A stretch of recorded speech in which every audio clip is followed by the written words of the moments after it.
Hi, I'm Thomas, and welcome back to Next Level English Prep.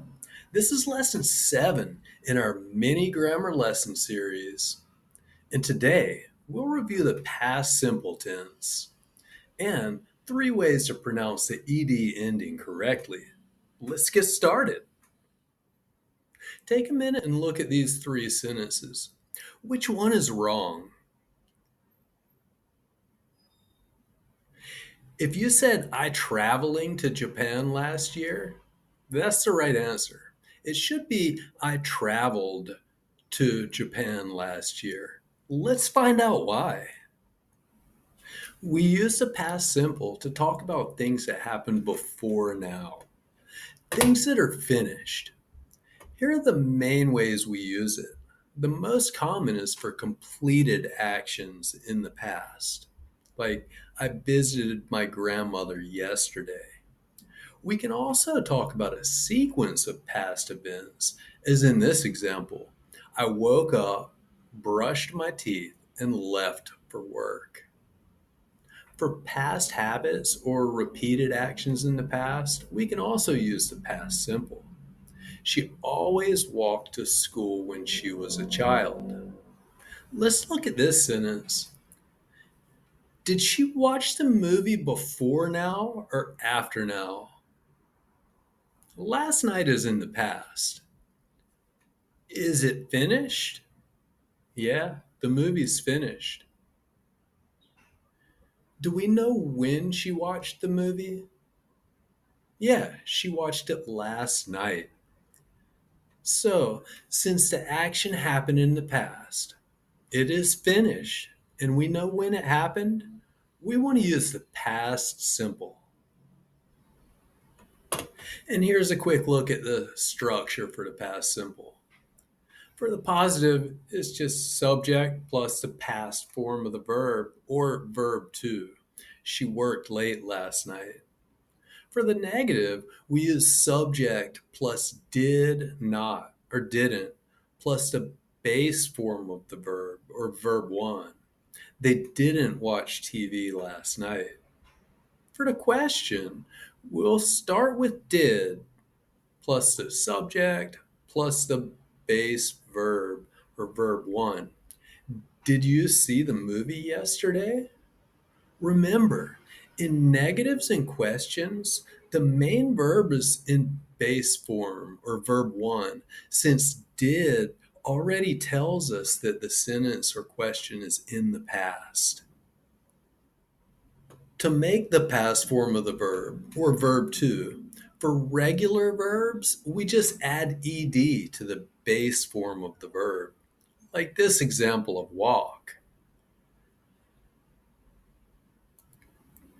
The pronunciation is a little bit tricky because there are 3 different sounds for ed endings in English. The first is t. When the verb ends in an unvoiced sound like k, p, s, ch, sh, f, and x, we make the t sound. An unvoiced sound is when your vocal cords don't vibrate, like worked, talked, watched.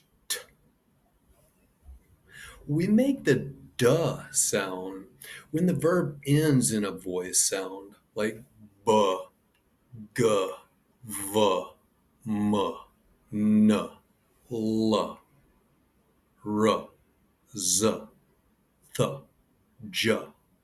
All those voice sounds are when your vocal cords do vibrate. So you can put your fingers on your throat, and if it vibrates, it's a voice sound. And we want to follow that with the duh. Some examples are played, called, and cleaned. And when the verb ends in a T or a D, we make the id ending, like wanted, needed, decided. It takes some time, but you'll get the pronunciation perfect soon. And if you're interested in improving your pronunciation, Make sure to subscribe so you'll know about our upcoming YouTube pronunciation series as soon as it's launched. Of course, this is English, so not all verbs are regular and use ed to form the past. Some are irregular. Here are a few common ones for you to review.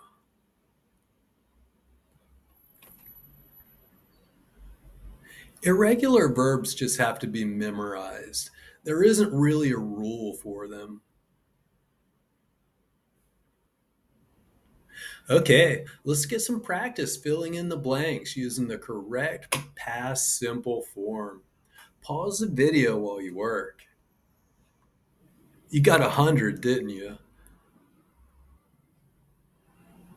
Now see if you can put the words in the correct order to form sentences. Pause the video again. So, did you get another perfect score? Now it's your turn. Try answering these questions out loud or in the comments. Use the past simple in your answers and pay attention to your pronunciation of the ed endings. Thanks for watching. And don't forget to like, subscribe, and check out the full mini grammar lessons playlist for more quick, simple grammar videos. See you next time.